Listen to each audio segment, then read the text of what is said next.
आज हम एक ऐसे प्लांट फैमिली की बात करने वाले हैं जो हमारे किचन से लेकर दवा की अलमारी तक। और यहाँ तक कि हमारे बगीचों में भी। हाँ बिल्कुल। हम सोलेनेसी या जिसे नाइट शेड फैमिली भी कहते हैं उस पर चर्चा करेंगे। हमारे पास बॉटनी बियॉन्ड बुक्स के कुछ लेक्चर नोट्स हैं और इनके जरिए हम इस परिवार के मतलब दोहरे चरित्र को समझने की कोशिश करेंगे। एक ऐसा परिवार जो हमें पालता भी है और कह सकते हैं मार भी सकता है। ये वाकई एक दिलचस्प विरोधाभास है। आप देखिए, एक तरफ आलू, टमाटर, बैंगन और मिर्च हैं। ये वो पौधे हैं जो दुनिया भर में करोड़ों लोगों का पेट भरते हैं। तो दूसरी तरफ इसी परिवार में आपको धतूरा और बेलाडोना जैसे मतलब कुख्यात जहरीले पौधे भी मिलेंगे। ये सिर्फ पौधे नहीं है, ये अपने आप में शक्तिशाली केमिकल फैक्ट्रियां हैं। और यही चीज इसे इतना आकर्षक बनाती है। ठीक है, तो हमें पता चल गया कि ये परिवार वनस्पति जगत में कहाँ बैठता है। लेकिन अगर कोई पौधा हमारे सामने हो तो हम उसे देखकर कैसे पहचानेंगे? मतलब उसकी बनावट में क्या खास होता है? बिल्कुल, ज्यादातर ये हर्ब्स या झाड़ियां होती हैं जैसे पेटूनिया, लेकिन असली कहानी शुरू होती है जमीन के नीचे से। इन सब की जड़ें आमतौर पर टैप रूट होती हैं, मतलब एक मुख्य जड़। लेकिन यहाँ एक बहुत बड़ा सरप्राइज है, एक ऐसा सरप्राइज जो इस परिवार के एक सदस्य को सुपरस्टार बनाता है। आप आलू की बात कर रहे हैं ना? एग्जैक्टली यहीं पर एक बहुत दिलचस्प बात सामने आती है जो दिखाती है कि पौधे कितने स्मार्ट होते हैं। आलू, जिसे हम और आप अक्सर जड़ वाली सब्जी मान लेते हैं, हाँ, मैं तो यही समझती थी। वो असल में एक तना है। आप यूं समझिए कि ये एक भूमिगत गोदाम है जिसे पौधे ने स्टार्च और एनर्जी जमा करने के लिए मॉडिफाई कर लिया है।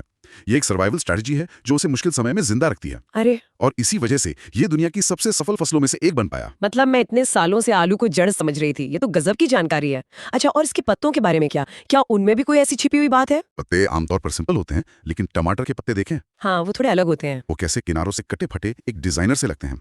उसे बॉटनी में पिनिटी सेट कहते हैं। हाँ। पर यह सब तो बाहरी पहचान है। इस परिवार का असली सीक्रेट, इसका आधार कार्ड कह लीजिए, वो इसके फूलों में छिपा है। फूलों की बात आती ही मामला और दिलचस्प हो जाता है। मुझे याद है बचपन में धतूरे के सफेद फूल देखे थे जो तुरही जैसे लगते थे। क्या इस परिवार के सभी फूलों में कोई समानता है? बहुत बड़ी समानता है। ज्यादातर फूल एक्टिनोमॉर्फिक होते हैं। एक्टिनोमॉर्फिक मतलब आप उन्हें किसी भी एंगल से काटें, वो शीशे की तरह दो बराबर हिस्सों में बढ़ जाएंगे, एक परफेक्ट स्टार की तरह। अच्छा, और उनके हिस्से 5 के सेट में होते हैं। लेकिन असली पहचान के लिए हमें फूल को परत दर परत खोलना होगा। चलिए इसे खोलते हैं। सबसे बाहरी परत से शुरू करते हैं। सबसे बाहर होता है कैलिक्स, यानी वो हरी पत्तियों का गुच्छा जो कली को बचाता है। इसमें 5 पत्तियां होती हैं जो आपस में जुड़ी होती हैं। और इस परिवार की खास बात यह है कि ये अक्सर फल के साथ भी चिपकी रहती हैं। फल के साथ जैसे? अगली बार जब आप बैंगन या मिर्च खरीदें तो उसके ऊपर लगी हरी टोपी को ध्यान से देखिएगा। हाँ, वो तो होती है। वो असल में फूल का ही एक हिस्सा है जो फल के साथ रह गया। वाह, ये तो मैंने कभी सोचा ही नहीं। और पंखुड़ियों का क्या? पंखुड़ियों को कोरोला कहते हैं। ये भी 5 होती हैं और आपस में जुड़कर एक घंटी या ट्यूब जैसी शक्ल बना लेती हैं। जैसे धतूरे के फूल में? बिल्कुल, जैसा आपने धतूरे के फूल में देखा था। इसके बाद आते हैं 5 स्टेमेंस यानी पुंकेसर। और यहाँ एक ट्रिक है, ये पंखुड़ियों से जुड़े होते हैं। पेटल से? हाँ, पेटल से। इसे बॉटनी में एपीपेटलस कंडीशन कहते हैं। तो बाहर से लेकर अंदर तक हमने पंखुड़ियां और पुंकेसर देख लिए, लेकिन पौधे का असली मकसद तो बीज बनाना है।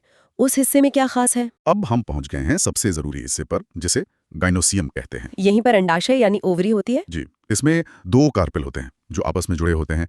लेकिन असली पहचान यहाँ छिपी है। अच्छा। आप कल्पना कीजिए कि फूल का जो सेंट्रल एक्सिस है उसके मुकाबले अंडाशय सीधा नहीं होता, बल्कि थोड़ा टेढ़ा, मतलब लगभग 45 डिग्री पर घुमा हुआ होता है। हाँ, बस इतना सा। हाँ, ये एक मामूली सा ट्विस्ट है, लेकिन वनस्पति विज्ञानियों के लिए ये एक सिग्नेचर मूव है। इसे देखते ही वो पहचान जाते हैं कि ये सोलेनेसी परिवार का सदस्य है। ये तो किसी जासूसी कहानी जैसा लग रहा है। इन नोट्स में एक फ्लोरल फॉर्मूला भी है जो किसी सीक्रेट कोड जैसा दिखता है।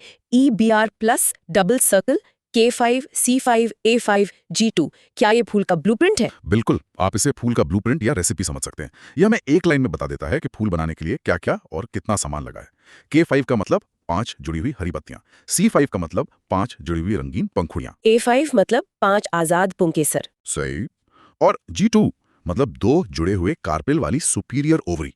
ये बॉटनी की शॉर्ट हैंड भाषा है। और कमाल की बात यह है कि यही खूबसूरत ब्लूप्रिंट वाला पौधा एक तरफ में टमाटर देता है जो एक बेरी है, और दूसरी तरफ धतूरा जिसका फल एक कांटेदार कैप्सूल होता है।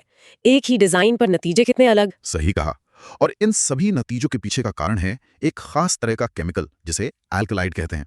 ये इस परिवार के लगभग हर सदस्य में पाया जाता है।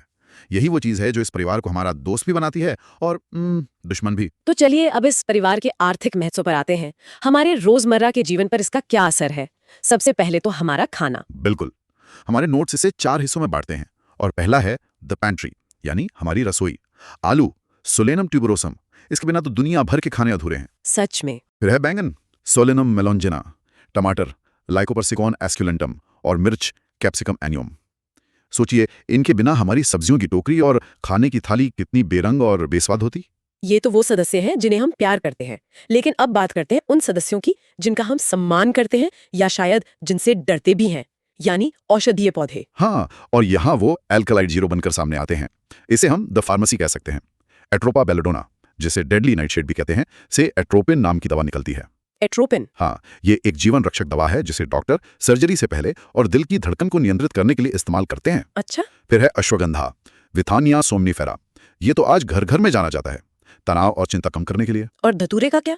उसे तो अक्सर जहर ही माना जाता है। धतूरा यानी डटूरा मेटाइल एक बेहतरीन उदाहरण है कि जहर और दवा के बीच की रेखा कितनी धुंधली है।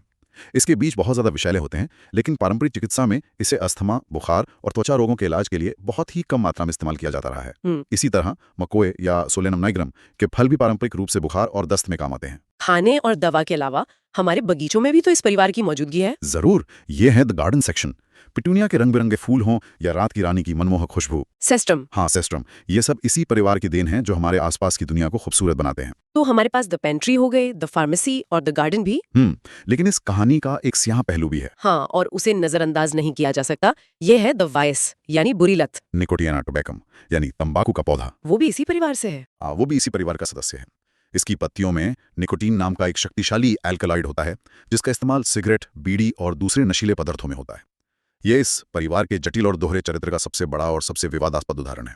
तो सोलेनेसी परिवार की ये कहानी वाकई कमाल की है। हाँ, एक ही वानस्पतिक समूह में पोषण, सुंदरता, इलाज और जहर सब कुछ एक साथ मौजूद है। सही। ये हमें आलू के चिप्स भी देता है और तंबाकू का नशा भी। इस पूरी चर्चा से एक बहुत बड़ा सवाल मन में आता है। क्या?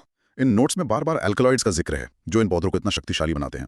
तो ये सोचना कितना आकर्षक है कि हजारों वर्षों में इंसानों ने ये कैसे सीखा होगा कि इस शक्तिशाली परिवार के कौन से सदस्यों को खाना है। हाँ, और किसे दवा की तरह इस्तेमाल करना है। हाँ, किसे बगीचे में लगाना है और किसे हर हाल में दूर रहना है। बिल्कुल, ये परीक्षण त्रुटि और पीढ़ी दर पीढ़ी चले आ रहे ज्ञान के एक लंबे अलिखित इतिहास की ओर इशारा करता है। एक ऐसा इतिहास जिसने एक संभावित जहर को दुनिया की सबसे महत्वपूर्ण फसलों और दवाओं में बदल दिया।